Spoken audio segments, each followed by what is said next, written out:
Comment lisser les investissements avec un cloud privé managé? C'est une question qui revient très souvent. Les clients veulent aujourd'hui bénéficier des fonctionnalités du cloud privé sans contrainte sur le modèle du cloud public, c'est-à-dire je ne paye que ce que je consomme, sans m'engager.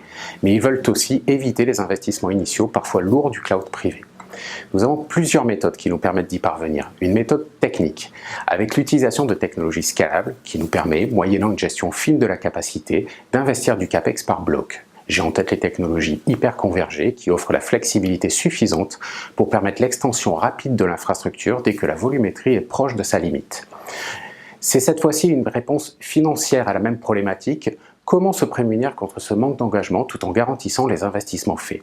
Eh bien, une réponse peut être la méthode de la commande par bloc, par ressource, par VM, afin de sécuriser un revenu minimum garanti qui permettra de lisser les investissements et de limiter les risques.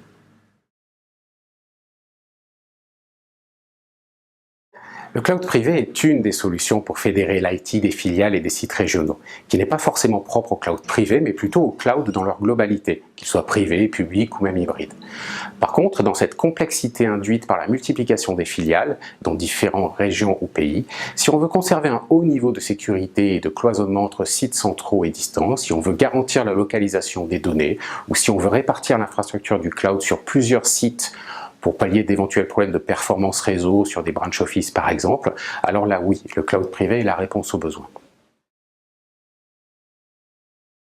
Externaliser l'infogérance de son cloud privé, il est ici question d'expérience, d'expertise, de coût bien sûr, de recentrage sur les métiers, donc s'appuyer sur un acteur du marché qui connaît bien ses technos, a des outils et des équipes mutualisées pour construire et opérer en 24/7 plusieurs clouds privés de manière industrielle, a les capacités de proposer à ses clients des services innovants qui s'appuient sur des cas d'usage réels dans le monde privé mais aussi hybride, peut être la réponse à cette question.